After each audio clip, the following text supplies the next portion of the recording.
शुरू कर रहे हैं हम लोग। जी। सभी को नमस्कार। एमसीपी 101 हम लोग पिछली बार पढ़ रहे थे और एमसीपी 101 में ही हम developments in education and special education उसी पर ऑनलाइन क्लासेस चूंकि आज से शुरू हुई हैं, इसीलिए आज से हम लोग देख रहे हैं। देख ले, जैसा कि मैं पहले भी बता रहा था, 42 में से केवल 22 लोग अभी तक जुड़े हुए हैं और ये बहुत ही बेहतरीन आंकड़ा है। मोहिता और मुनेंद्र, यस सर, दोनों बीच बीच में ये लेते जाइएगा इसका स्क्रीनशॉट, जिससे कि आप लोग को डेट वाइज अटेंडेंस बनाने में आसानी रहे। ठीक है? Okay sir. Yes sir. सबके नाम दिए हुए हैं। मैं एक बार और स्पष्ट कर दूं कि जो लोग भी जुड़े हुए हैं वो किसी और के नाम से ना जुड़े, अपने ही नाम से जुड़े, क्योंकि कई बार ऐसा होता है कि किसी ने स्मार्ट गाय कर रखा है अपना नाम, किसी ने कुछ और रखा है, तो वो सब हम लोगों को पता नहीं चलेगा कि वो स्मार्ट कौन है। तो बेहतर ये है आप अपने नाम से आएंगे तो स्मार्टनेस पता चल जाएगी, है ना? Yes sir. जी जी जी। तो ये सब चीज थोड़ा सा ध्यान रखिएगा कि हमेशा नाम से जुड़ें, जिससे कि अटेंडेंस लेने वाला भी अपने नाम से आपको जोड़ सके। जी। हम लोग पिछली बार बात कर रहे थे MCP development and special education and education. इसमें 4 यूनिट्स हमारी लगभग 3 यूनिट खत्म हो चुकी थी, चौथी यूनिट की बात चल रही है। Indicators of quality related to teaching learning strategies, classroom environment and student assessment. इससे पहले कि हम इसकी तरफ जाएं, हमें एक इशू के विषय में जरूर बात करनी पड़ेगी, जो कि 3rd यूनिट का लास्ट इशू था आपका, current issues identification, labelling, cultural and linguistic diversity. तो कल्चरल एंड लिंग्विस्टिक डाइवर्सिटी और एडवोकेसी के विषय में मैं अभी बात नहीं करूंगा, क्योंकि वो बीएड में आप लोग बहुत ज्यादा पढ़ चुके हैं उसके बारे में, है ना? Yes sir. Yes sir. Good. तो हम लोग बात करेंगे सबसे पहले आज की तारीख में, शुरुआत करेंगे जो अपनी आइडेंटिफिकेशन एंड लेबलिंग से, और उसके बाद आगे बढ़ेंगे।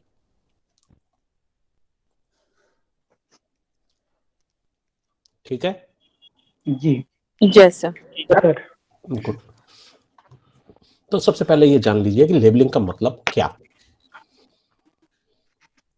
लेबलिंग का मतलब किसी भी चीज को पहचान करने के लिए उस पर लगाया जाने वाला एक ऐसा टैग, एक ऐसा लेबल, एक ऐसा नामकरण जिससे हम व्यक्ति को पहचान सके। मोहिता है यहाँ पे? जी सर। Yes sir. हाँ। Yes sir. हम कैसे पहचाने मोहिता आपको? सर मेरे नाम से।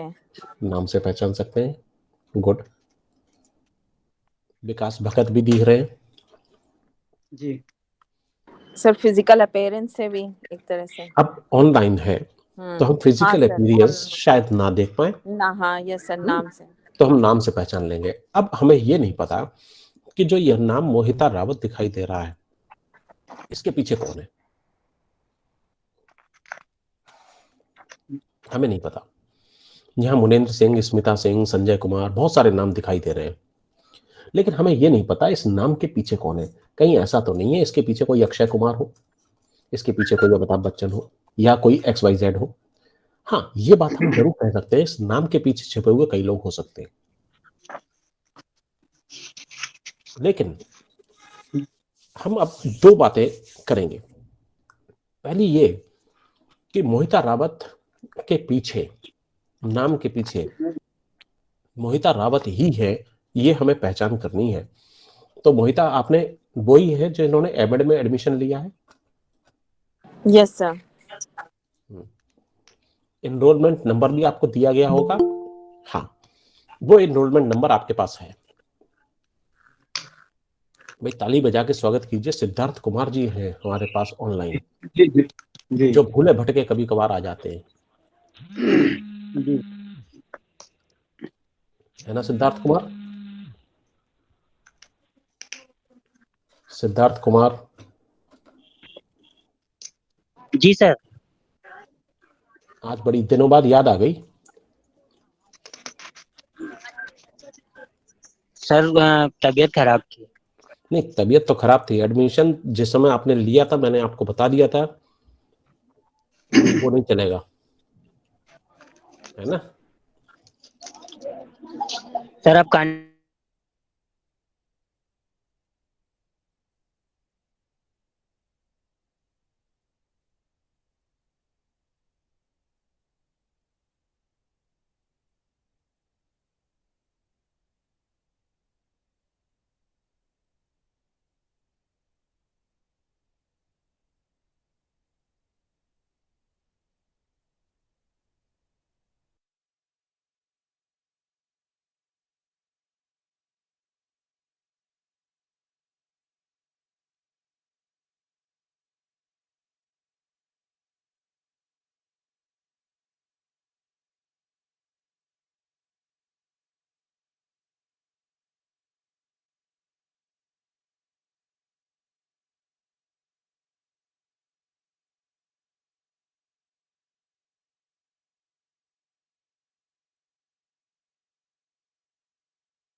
के लिए हमारे पास कुछ क्राइटेरिया होना चाहिए और वो क्राइटेरिया हम ये एस्टेब्लिश करने के लिए लगाएंगे कि जो हमारे पास क्राइटेरिया है ये उसी व्यक्ति को चिन्हित करे उन्हीं गुणों के आधार पर, उन्हीं क्राइटेरिया के आधार पर जो हम चाहते हैं। मतलब साफ है, जब भी हम किसी व्यक्ति को देखते हैं, वो ऑर्थोपेडिक हैंडीकैप है, वो लर्निंग डिसेबल्ड है, वो विजुअल इंपेयर्ड है, वो डेफ है, वो हियरिंग इंपेयर्ड है, किस प्रकार की डिसेबिलिटी या किस प्रकार का क्राइटेरिया ग्रुप वो बियर करता है, वो पोजेस करता है, हम ये बात जानना चाहते हैं। शायद तभी हम उसको कोई ना कोई सर्विसेज दे पाएंगे, हम उसकी भलाई, हम उसके लिए कोई काम कर पाएंगे। ये केवल इसी आधार पर तय होगा कि हम उस व्यक्ति को सही तरीके से पहचानें। अब पता चला, जैसे वही कहते हैं ना कि हम एक दुकान पे घुसे, उस दुकान पे हमने कहा भैया एक कप चाय लाना। वो कह रहा भाई साहब मैं चाय बेचने वाला नहीं हूं, मैं तो खुद पीने आया था। तब आपको कितना शर्मिंदा होना पड़ता है। बोले भाई साहब माफ करो, शक्ल से लगा कि आप चाय बेचने वाले हो। तो क्या होगा? ऑकवर्ड लगेगा सर। उसे भी बुरा लगेगा, आपको भी बुरा लगेगा, यार मैं सही तरीके से पहचान नहीं पाया, है ना। तो बिल्कुल उसी तरीके से जब हम बात कर रहे होते हैं कि कोई डिसेबल्ड व्यक्ति की, कोई दिव्यांगता की, तो हमें ये जानना भी पड़ेगा कि वो व्यक्ति वास्तव में दिव्यांग है भी कि नहीं है। और ये जानने के लिए हमारे पास कुछ क्राइटेरिया रहेगा, यानी हम उसकी करेंगे आइडेंटिफिकेशन। अब आइडेंटिफाई तो हमने कर लिया, दुकान पे जो बैठा होगा, कपड़े की दुकान पे बैठा होगा, वो कपड़ा बेचने वाला होगा, जो चाय की दुकान पे होगा वो चाय बेचने वाला होगा। हमने उसको लेबल भी कर दिया। तो हम कैसे लेबल कर दें? एक कपड़े वाले भैया, चाय वाले भैया, क्या हम ऐसा कर सकते हैं? तो शायद कल अगर वो चाय वाले ने अपनी दुकान बदल के कपड़े की दुकान खोल ली, तब हम क्या करेंगे? यानी अब हम लेबलिंग जो कर रहे हैं, वो लेबलिंग हमारी बड़ी इंपॉर्टेंट हो जाती है। सबसे पहला इंपॉर्टेंस है आइडेंटिफिकेशन, उसके बाद सेकंड इंपॉर्टेंस है लेबलिंग। आइडेंटिफिकेशन के लिए हमारे पास कुछ सेट क्राइटेरिया या लक्षण होते हैं। हम उस लक्षणों के आधार पर व्यक्ति की पहचान कर लेते हैं, उन गुणों की पहचान कर लेते हैं, और फिर उन गुणों को ग्रुप में करते हुए हम एक नाम देते हैं। लेकिन वो नाम बड़ा सोच समझ के और उस तरीके से देना चाहिए, उसके भी हमारे पास बहुत सारे नियम हैं, तौर तरीके हैं। खैर, अब आ गए हम लेबलिंग पे। लेबलिंग जो की जाती है बेसिकली वो किसी भी व्यक्ति को उसकी पहचान देने के लिए की जाती है। जैसे आपका एक नाम है, उसी तरीके से हम नाम की भी बात करते हैं। पहले हम इस ग्रुप की बात कर ले। दिव्यांगता से पहले हम उनको डिसेबल्ड कहते थे, हैंडीकैप भी कहते थे, इम्पेयर्ड भी कहते थे। फिर बाद में धीरे धीरे वक्त बदला और वो कहानियां आपने पूरी की पूरी सुनी है कि हमने उनको पहले चिल्ड्रन विद स्पेशल नीड कहा, चिल्ड्रन विद चैलेंजेस कहा, चिल्ड्रन विद फिजिकल नीड्स कहा, फिजिकल चैलेंजेस कहा, डिसेबिलिटीज कहा, वगैरह वगैरह करते कराते अल्टीमेटली हम आ गए दिव्यांगता तक। दिव्यांगता ये तो एक ग्रुप में बात हो गई, लेकिन उस ग्रुप में हम बात करें तो पहले पीडब्ल्यूडी एक्ट आपका 7 लेवल को क्राइटेरिया देता था, लेबलिंग देता था, और उसके बाद में आज हम आरपीडब्ल्यूडी एक्ट पर 2016 के हिसाब से शायद 27 के 28 कितने 70 हैं? 21 डिसेबिलिटीज कितनी 21 है। शाबाश, इसका मतलब पढ़ रहे हो घर पे बैठ के, शाबाश। 21 डिसेबिलिटीज को हमने क्राइटेरिया बनाया और उनको ये कहा कि भाई ये जो हमारी रहेंगी ये चीजें हैं। ठीक, लेबलिंग की जो बात चली, ये लेबलिंग को अगर हम कहें कि एक डैरो एंड वाइट करके एक थे साइंटिस्ट रहे, एजुकेशनिस्ट रहे, उन्होंने 2004 में एक स्टडी आई थी डेविस की, तो उसमें एक उन्होंने कोटेशन दिया हुआ है, बहुत अच्छा बात कही है। कहा है, labelling is a process of creating descriptors to identify persons who differ from the norms. Labelling क्या है? लेबलिंग एक ऐसी प्रक्रिया है जिसमें जो हमारे नियम है उनसे इतर अगर कोई व्यक्ति के डिस्क्रिप्शन हो सकते हैं, किसी का वर्णन हो सकता है, तो हम केवल उसको पहचान कर, उसको पहचानने के बाद उसको क्रिएट करना, यही लेबलिंग है। तो लेबलिंग एक ऐसी प्रक्रिया है जिसमें हम जो बनाए गए नियम हैं उनसे इतर अगर हमें कुछ मिलता है किसी व्यक्ति में, तो हम उसको पहचानने के लिए इस्तेमाल कर सकते हैं। Normal is a broad related term, everyone is different in some way from someone else। हर व्यक्ति एक दूसरे से कुछ ना कुछ मात्रा में अलग है, तो हम डिफरेंसेस को पहचाने, और जब हम ऐसा करेंगे तो ये लेबलिंग कहलाएगी। यहां तक बात समझ में आई? Yes sir. ठीक, तो labelling is required to be included in special education. ये भी उन्होंने कहा कि लेबलिंग का बहुत इंपॉर्टेंट रोल है, इसको हमें इंपॉर्टेंटली रखना ही पड़ेगा। लेकिन बात एक और भी आती है कि हम इसे रख तो लें, हम कैटेगरीज को बना तो लें, हम सब कुछ कर लें, लेकिन आफ्टर ऑल जब भी आप लेबलिंग करोगे, ये एक बहुत बुरी बात हो जाती है। हम किसी को कहें, अरे वही तो क्या नाम है उसका, एक लड़की नहीं है अपने यहाँ, नाम बाद में याद नहीं आता, मोहिता रावत, तो कहते हैं अच्छा मोहिता रावत कौन? अरे वही लड़की जो मोटा सा चश्मा लगाती है, चश्मे वाली। तो आपने क्या कहा? आपने क्या हम मोहिता रावत कहना ज्यादा पसंद करें या चश्मे वाली कहना ज्यादा पसंद करें? बताइए। नाम से सर। नाम से सर। क्यों? तो फिर तो मोहिता नाम की 50 लड़कियां भी हो सकती हैं, ये भी ध्यान रखिएगा। तब हम क्या करेंगे? तो लेबलिंग अपने आप में बड़ी चुनौती है। अगर हमने केवल मोहिता के नाम से लोगों को जाना, तो मोहिता नाम से अगर 4 होंगी, तब हम कैसे कहेंगे कौन सी मोहिता 1 2 3 4? आपने याद रखा होगा स्कूलों में जब पढ़ते थे तब अक्सर 2 नामों वाले एक ही नाम वाले 2-3 लोग हो जाते थे, तो हम रख देते थे अमित 1 अमित 2, है ना? तो या तो हम ये करें, यस सर, ऐसा होता था। ऐसा हो जाता था कई बार, या तो हम ये करें, या फिर हम ये करें कि हम उसके साथ में कोई ना कोई ऐसी चीज, ऐसा लेबल, ऐसा आइडेंटिफायर, ऐसा कोई डिमार्केशन जोड़ दें। लंबी वाली मोहिता, छोटी वाली मोहिता, बस नाम बार बार मोहिता का आ रहा है तो मोहिता ये ना समझे कि केवल उन्हीं को खींचा जा रहा है, बात सभी की। सर समझ रहे हैं सर। तो यहाँ पर बात हो रही है लंबी वाली मोहिता नहीं, पतली वाली मोहिता, मोटी वाली मोहिता, पतली वाली मोहिता नहीं, ऐसा भी नहीं चल सकता, क्योंकि ये तो हम फिजिकली अब्यूज करेंगे किसी को कह के।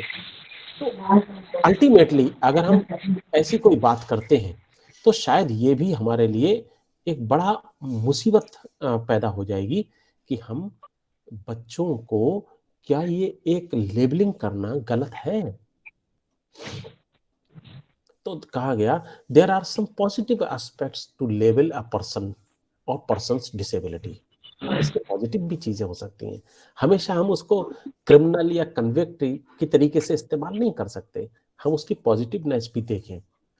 तो डेविस में ही जैसा कि कहा गया, डैरो एंड वाइट ने 1990 में, मैंने बताया अभी, उन्होंने एक लाइन बहुत कही कि labels are sometimes used as a prerequisite to receive a funding or to acknowledging accommodations that must be made for a person with a disability. Labelling इसलिए भी ज्यादा जरूरी कभी कभी हो जाती है एक पूर्व आवश्यकता के रूप में, क्योंकि हमें उन्हें कुछ ना कुछ मदद भी देनी है, हम उन्हें सहायता भी देना चाहते हैं। अगर हमें यही नहीं पता होगा कि हम सहायता दें किसे, तो हम देंगे ही किसे? मैं कुछ हियरिंग एड देना चाहता हूँ, किन बच्चों को दूंगा? डेफ बच्चों को। ब्लाइंड को दे सकता हूँ? नहीं सर। नहीं दे सकता। तो इसका मतलब मुझे ये जानना पड़ेगा कि इनमें से ये जो 20-25 बच्चे हमारे साथ जुड़े हुए हैं, इनमें से डेफ कौन है, और हमें उसको आइडेंटिफाई करना भी पड़ेगा, हमें उसे लेबल करना भी पड़ेगा कि हाँ भैया ये लोग डेफ है, इन्हीं लोगों को मदद मिलेगी। तो कहने का मतलब ये है कि आइडेंटिफिकेशन और लेबलिंग अपने आप में एक बुरी बात है, लेकिन बड़ी इंपॉर्टेंट भी है, क्योंकि इसके बगैर भी काम चल नहीं सकता। हम एडवांटेजेस की बात कर ले तो आप चाहे तो नोट भी कर सकते हैं इस चीज को, और नहीं भी नोट करना चाहते हैं तो मैं कुछ जगह पर इसका एक वीडियो डाल दूंगा। हो सकता है मैं बहुत सारी अभी बनाऊंगा तो उसमें जहाँ जहाँ से भी आपको बताना चाहता हूँ कहीं कहीं पे कुछ मिल जाए तो मैं वो चीजें भी बता दूंगा, ठीक है?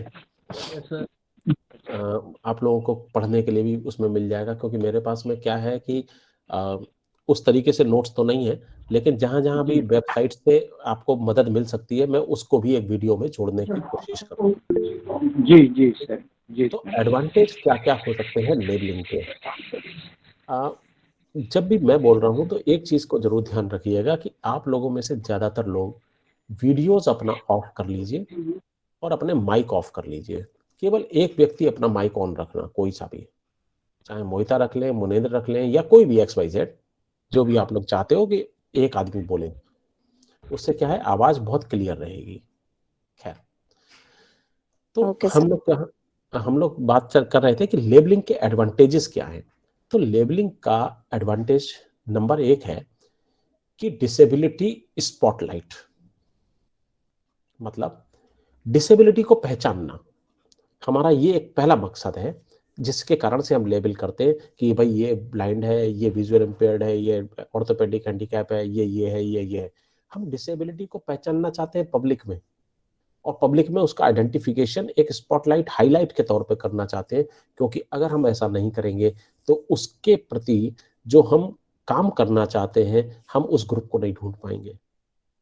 हम ये कह दें डिसेबल्ड लोगों के लिए हम काम करेंगे, तो भैया डिसेबल्ड लोगों में तो 21 कैटेगरीज हैं, वो भी आइडेंटिफाइड कैटेगरीज है, इसके अलावा बहुत सारी कैटेगरीज हो सकती हैं जो आइडेंटिफाइड नहीं है।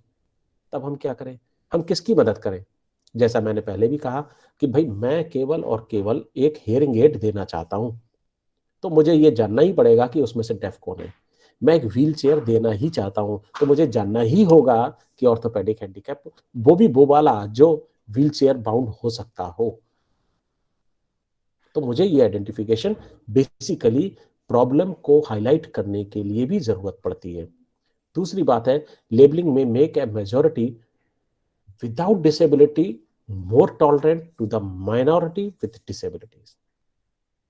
अगर हम डिसेबिलिटीज की पहचान नहीं करेंगे, उसको लेबल नहीं करेंगे, तो जो लोग डिसेबल्ड नहीं है वो ये जानेंगे कैसे कि उनकी समस्याएं क्या क्या हो सकती हैं? वो यही नहीं जान पाएंगे कि डिसेबल्ड लोगों की समस्याएं कहाँ से शुरू होंगी और किस हद तक जाएंगी और उनको किस प्रकार की मदद चाहिए। तो ये सब भी जानने के लिए जो गैर विकलांग या गैर दिव्यांग लोग हैं उन तक समस्याओं को पहुंचाना, उन तक समस्याओं को आइडेंटिफिकेशन करवाना और जानकारी देना, अवेयरनेस करना, इसके लिए भी लेबलिंग बहुत जरूरी है। तीसरी चीज आती है लेबलिंग जरूरी है लेजिस्लेटर्स के लिए, ऐसे लोगों के लिए जो नियम कानून पॉलिसीज बनाते हैं। अगर हमें और आपको यही नहीं पता होगा कि हमें पॉलिसी बनानी किसके बारे में है, तो हम पॉलिसी बनाएंगे क्या? हमें पता ही नहीं है। जो भी करना है डिसेबल्ड के लिए कर दो। अरे डिसेबिलिटी की कोई परिभाषा तो होगी कि अपनी मर्जी से सब कुछ दे दोगे? डिसेबल्ड लोगों को इतना इतना फायदा देना चाहिए। भाई फायदा तो दे दोगे, क्या किस तरीके का फायदा दोगे ये तो पता हो। बच्चों को पढ़ना चाहिए, अब पढ़ना चाहिए से काम नहीं चलेगा। पढ़ेंगे कैसे? किसी को दिखाई नहीं देता, किसी को सुनाई नहीं देता, कोई सीढ़ियां नहीं चढ़ पाएगा, तो आप बताओ कि स्कूल में क्लास में जाएगा कैसे? यानी पॉलिसी वालों को ये बनाना पड़ेगा कि अगर ऐसा है कि जिस बच्चे को सुनाई नहीं देता उसको पढ़ाने के लिए हमें ये इंतजाम करने होंगे, जिस बच्चे को दिखाई नहीं देता उसको पढ़ाने के लिए हमें ये इंतजाम करने होंगे, जिस बच्चे को सीढ़ियां चढ़ने में दिक्कत है उसके लिए हमें पढ़ाने को ये इंतजाम करने होंगे। तो पॉलिसी मेकर्स क्या करेंगे? पॉलिसी मेकर उसी लेवल के आधार पर पॉलिसीज को डिजाइन करेंगे। तो लेबलिंग पॉलिसी मेकर और लेजिस्लेटर्स के लिए भी जरूरी है। नेक्स्ट बात आती है, लेबलिंग इसलिए भी जरूरी है कि टीचर अपने टीचिंग मेथोडोलॉजीज, अप्रोचेस और इंटरवेंशंस के लिए टेक्निक्स के कारण से इस्तेमाल कर सके। हम और आप सभी लोग टीचर एजुकेटर में हैं, टीचर एजुकेशन में हैं। हमें यही नहीं पता हो हम क्या पढ़ रहे हैं। साहब डिसेबिलिटी लोगों के लिए पढ़ रहे हैं, वेरी गुड। तो बताओ साहब कि कैसे पढ़ाएंगे? भाई डिसेबल्ड लोगों को तो सभी बच्चों के साथ पढ़ाना चाहिए। गुड, सभी बच्चों के साथ। इंटेलेक्चुअल डिसेबिलिटी वाले को, मेंटल रिटार्डेशन वाले को पढ़ा के दिखा दो, दिक्कत खड़ी हो जाएगी। अरे साहब वो तो हमने कभी नहीं सोचा, हमें नहीं पता, हम तो डिसेबल्ड ही जानते हैं। नहीं, यानी टीचर एजुकेशन में डेफ लोगों को हम लोग इसलिए अलग से पढ़ रहे हैं कि हमें ये डिसाइड करना है कि डेफ लोगों के लिए को पढ़ाने के लिए हमें कौन से टीचिंग मेथड्स का इस्तेमाल करना है, कौन सी टेक्निक का इस्तेमाल करना है, कौन सी अप्रोचेस का इस्तेमाल करना है। तो कहने का मतलब ये हुआ कि लेबलिंग हमारे लिए किन किन चीज़ों पे जरूरी है। मैंने 4 चीज़ें बताई कि हमारे पॉलिसी मेकर्स के लिए भी, हमारे जो टीचर ट्रेनीज हैं, टीचिंग के लोग हैं, उनके मेथोडोलॉजीज के डिजाइन करने के लिए भी, जो अनअवेयर हैं उनको अवेयर करने के लिए भी, और सबसे बड़ी बात कि उनके आइडेंटिफिकेशन में हमें मदद मिल सके। ये 4 बातें हमारी एडवांटेजेस में आती हैं। उसके बाद केवल फायदा ही फायदा तो देख लिया, लेकिन जरा इसके नुकसान भी देख लो। अब हम बात कर ले लेबलिंग का डिसएडवांटेज क्या होगा। लेबलिंग का एक डिसएडवांटेज एक और है जो सबसे बड़ा है। अगर आपने लेबल नहीं किया तो आप उसे सर्विसेज नहीं दे पाओगे, है कि नहीं? Yes sir. इसका मतलब है कि सर्विसेज आप नहीं दोगे अगर वो आइडेंटिफाइड और लेबल्ड नहीं है। तो लेबल यहां पर एक बुरे तौर पर सामने आया है। भाई आप पहचान के आप बगैर लेबल के क्या सुविधा नहीं दे सकते? ऐसी यूनिवर्सल डिजाइन हमारे पास अभी तक तो नहीं है। मानता हूं कि लेबलिंग बुरी चीज हो सकती है। हम किसी को ये नहीं कहना चाहते कि भाई चश्मा पहनने वाला है नाटा, कोई मोटा, कोई पतला, ठीक है। लेकिन प्रॉब्लम ये है कि अगर हम साइज भी डिसाइड नहीं करेंगे तो हम व्यक्ति को कपड़े भी खरीद नहीं सकते। यानी अपनी जगह पर लेबलिंग बुरी स्थिति में तो है, डिसएडवांटेज तो है, लेकिन कई बार ये भी देखा गया है कि ऐसी स्थिति में अगर हम लेबल नहीं कर पा रहे हैं तो हमें उसका इंटरवेंशन नहीं मिलता। गांव में चले जाइए, गांव में बच्चे को आइडेंटिफाई या लेबल नहीं किया जाता। आमतौर पे आप जाएंगे कि भैया तुम्हारे घर में कोई डिसेबल्ड है, तो कहेगा हमारे यहाँ कोई विकलांग नहीं है भैया, भागो यहाँ से। बोले भैया कोई किसी प्रकार की विकलांगता हो? बोले भागो यहाँ से, कोई नहीं विकलांग। अच्छा ठीक है, फिर लौट फिर के गए, उसी के यहाँ फिर पहुंच गए। अच्छा भैया कोई तुम्हारे यहाँ ऐसा व्यक्ति है जिसे देखने में या सुनने में कोई दिक्कत हो? अरे साहब हमारा तो लड़का ही है, सुनता ही नहीं है। कब से नहीं सुनता? बचपन से ही नहीं सुनता, बहुत तेज आवाज करो तब सुनता है जाके। यानी वो बता तो रहा है उसकी प्रॉब्लम, लेकिन उसे खुद नहीं पता कि ये डेफ है, कि हियरिंग इम्पेयर्ड है, कि विजुअल इम्पेयर्ड है, उसे कुछ नहीं पता। यानी अगर लेबल नहीं है तो ऐसी स्थिति में आप उसकी मदद भी नहीं कर पाओगे। ये मुसीबत तो हो सकती है, क्योंकि लेट आइडेंटिफाई करना और लेट आइडेंटिफिकेशन करना भी एक इंटरवेंशन को डिले करना है। मेरी बात समझ में आ रही है? Yes sir.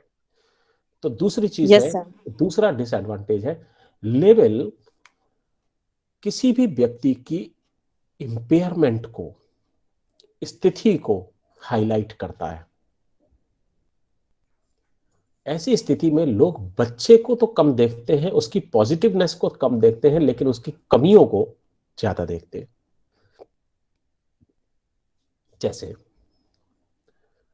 हम कहते हैं साहब बच्चा तुम्हारा डिसेबल्ड है, बोले साहब डिसेबल्ड तो नहीं है। अच्छा क्या कमी है? सुनता है? बोले साहब सुनता नहीं है।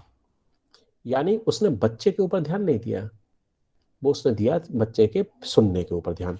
और ऐसे लोगों का, ऐसे बच्चों का घर गांव में क्या नाम पड़ता है ये तो आप लोग जानते ही होंगे, है ना? Yes sir. Yes sir. वो या तो बहरा कह के बात करेंगे या मंदबुद्धि कह के बात करेंगे, अरे ये तो मंदबुद्धि है, अरे ये तो बहरा है, ये तो पागल है, दिमाग कम है ना? इस यस सर। तरीके के जो नाम, इस तरीके के जो लेबल्स दे दिए जाते हैं, इस तरीके का जो टैग चिपका दिया जाता है बच्चे के नाम पर, वो उस व्यक्ति की फिजिकल नेचर को तो दिखा रहा है। कोई व्हीलचेयर पे चल रहा है, कोई बैसाखी पे चल रहा है, हमारे यहाँ बड़े उल्टे सीधे नाम दे दिए जाते हैं। उसकी फिजिकल आइडेंटिटी को हम हाईलाइट करते हैं, बजाय हम इस बात के कि उस व्यक्ति की नाम क्या है, उस व्यक्ति का क्या भला हो सकता है, पॉजिटिवनेस क्या है, उसकी स्ट्रेंथ क्या है, हम इन सब चीज़ों के ऊपर ध्यान नहीं देते।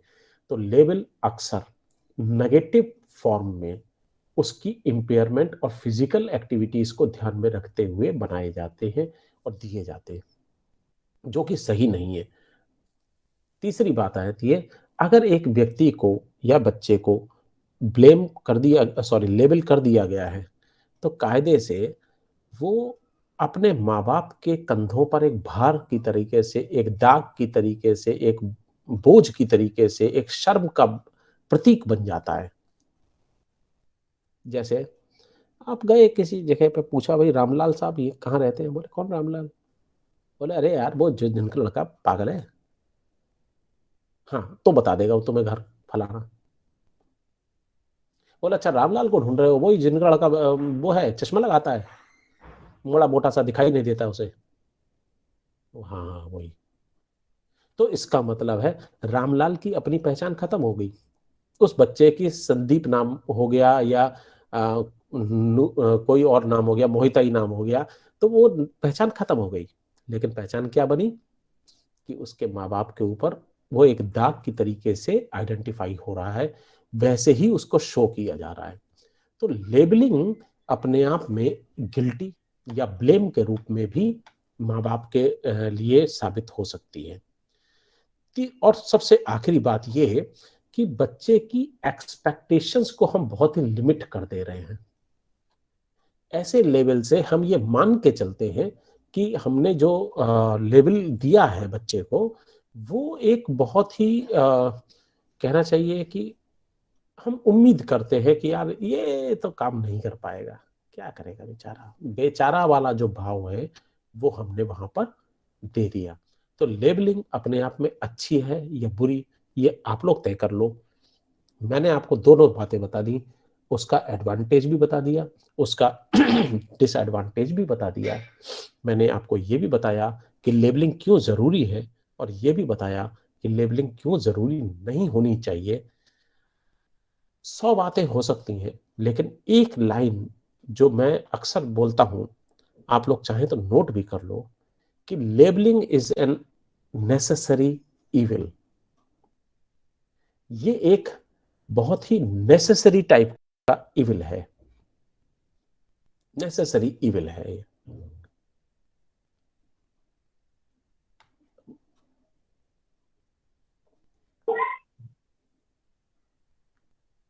लिख पाओगे?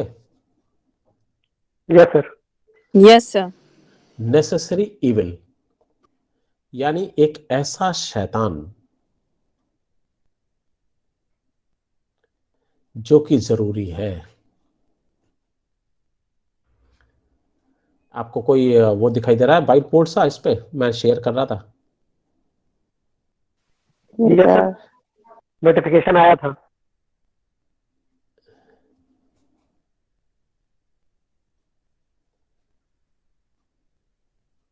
देखो शायद दिखे आप लोगों को।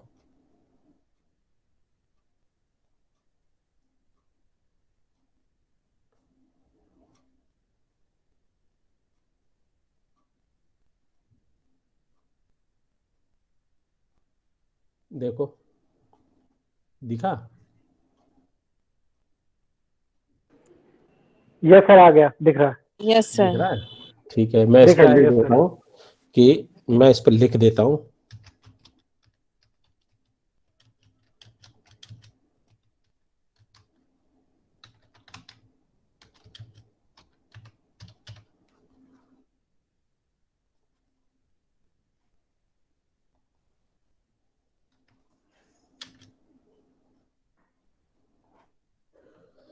देखिए दिखा।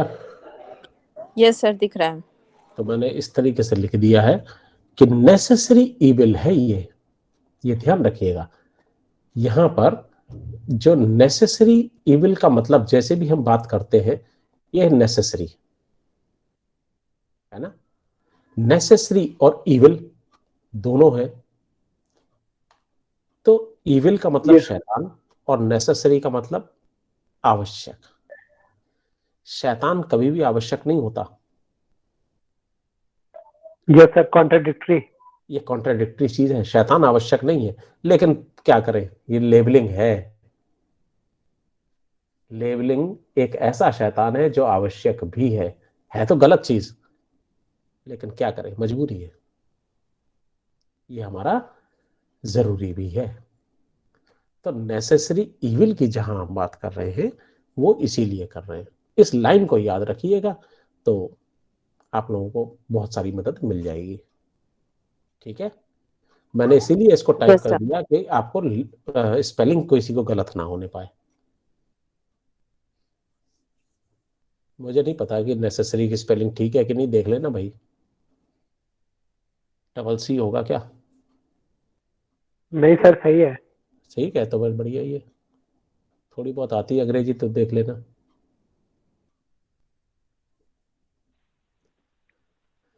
ठीक है सर। तो ये एक मामला हम लोगों ने देखा कि भाई हमारे साथ में ये सब चीज होगी। ठीक है, यस सर। यहाँ पर आके यस सर। आपका ये चीजें खत्म हो जाती हैं। हाँ, ये बात सच है कि अगर हम इसके साथ में जोड़ना शुरू करें, लिंग्विस्टिक कम्युनिटीज डाइवर्सिटीज हमारे बीच में है, कल्चरल डाइवर्सिटी हमारे बात में है, तो नेचुरली ये तो फर्क पड़ेगा। हमारे पास में हर तरीके का समाज मौजूद है। बहुत पढ़ा लिखा भी है, कम पढ़ा लिखा भी है, बिल्कुल पढ़ा लिखा भी नहीं है। तो लेकिन पढ़े लिखे लोग भी कई जाहिल मिल जाएंगे आपको, ऐसी बात नहीं है। और कई बगैर पढ़े लिखे भी बड़े बड़े समझदार मिल जाएंगे। जो आपको बिल्कुल पढ़ा लिखा नहीं है, वो भी ये कहता मिल जाएगा, अरे साहब क्यों इसको ऐसे करके बुलाना है, नाम से बुला लो। और कई ऐसे पढ़े लिखे बेवकूफ मिलेंगे कि मास्टर भी होंगे, टीचर भी होंगे, लेकिन वो भी नहीं बोलते होंगे, बोले अच्छा अच्छा, वो उल्टे सीधे नामों से बुलाते होंगे। तो कहने का मतलब है कि हमारे पास में अलग अलग जगह पर अलग अलग तरीके की भाषाएं हैं। इसलिए इनको क्या कहा जाएगा, क्या नहीं कहा जाएगा, ये तो हर जगह पर बदलती रहते हैं शब्द। कहीं पे पागल कहा जाता है, कहीं पे बौरा कहा जाता है, कहीं मंदबुद्धि भी कहा जाता है, कहीं कुछ और भी कहा जाता है, कहीं डेफ एंड डम भी कहा जाता है। अपने यहाँ तो देख लो आप, ज्यादातर टीचर्स डेफ एंड डम कहेंगे जो स्पेशल एजुकेशन के नहीं है। उन्हें यस सर। कितनी बार भी समझा लो कि डम्ब नहीं होता भैया, डेफनेस ही होती है, अलग बात है। लेकिन नहीं, वो बोलेंगे वही। वो नहीं जानते कि बैसाखी में और कैलिपर्स में क्या फर्क है। वो एक ही बात बोलते हैं। उन्हें ये भी नहीं पता कि वो व्हील चेयर कब दी जाएगी और ट्राइसाइकिल कब दी जाएगी, लेकिन वो बोलते हैं। तो कहने का मतलब है कि हमारे पास लिंग्विस्टिक डाइवर्सिटी भी है, हमारे पास कल्चरल डाइवर्सिटी भी है। कुछ जगह पर कल्चर्स में भी इस तरीके की चीजें हैं जहां वो विकलांगों को या दिव्यांगता को अच्छा नहीं मानते। कुछ जगह पर ऐसा भी है कि वो दिव्यांगता को एक्सेप्ट भी कर लेते। तो ये सारे के सारे फर्क, ये सारी की सारी चीजें हमारी लेबलिंग पर, हमारे आइडेंटिफिकेशन पर प्रभाव डालेंगी ही। आप कहीं पर जाएंगे सर्वे करने के लिए, कई लोग आपको सर्वे करने भी नहीं देंगे। वो कहते हैं हमारे पास हमारा कल्चर है ही नहीं उनका बताने वाला। लेकिन कई लोग बढ़ाएंगे भी। ऐसा नहीं है, आप किसी को बड़े इत्मीनान से नाम और बदनाम दोनों ही कर सकते हो कि साहब हिंदू तो छुपाते नहीं है, मुस्लिम्स में छुपाया जाता है। नहीं, ऐसा नहीं है। कई हिंदू परिवारों में आपको ऐसा मिल जाएगा जहां पर वो अपने विकलांग बच्चे के या दिव्यांग बच्चे के बारे में बिल्कुल बात करना पसंद नहीं करते। ये डिपेंड करता है परिवार के परिवारों पर, हर व्यक्ति के अलग अलग सोच पर। ये धर्म के आधारित नहीं है बात, क्योंकि जब भी आप जाएंगे आइडेंटिफाई करने के लिए तो आइडेंटिफिकेशन तभी हो पाएगा जब आप उस व्यक्ति से मिलेंगे, उसके परिवार से मिलेंगे, उन लोगों से बात करेंगे। तो हमारी जो लेबलिंग है, हमारी जो आइडेंटिफिकेशन की प्रोसेस है, इन सब पर हमारी लैंग्विस्टिक डाइवर्सिटी का प्रभाव भी पड़ेगा, कल्चरल डाइवर्सिटी का प्रभाव भी पड़ेगा। यहाँ तक बात हुई आज की खत्म। मुझे लगता है कुछ ना कुछ तो समझ में आ ही गया होगा। जी नहीं सर। आया होगा, यस सर, आ गया। नहीं आया होगा तो कोई बात नहीं। नहीं सर, ऐसी मैंने कौन सा समझाने की बात कर रही है।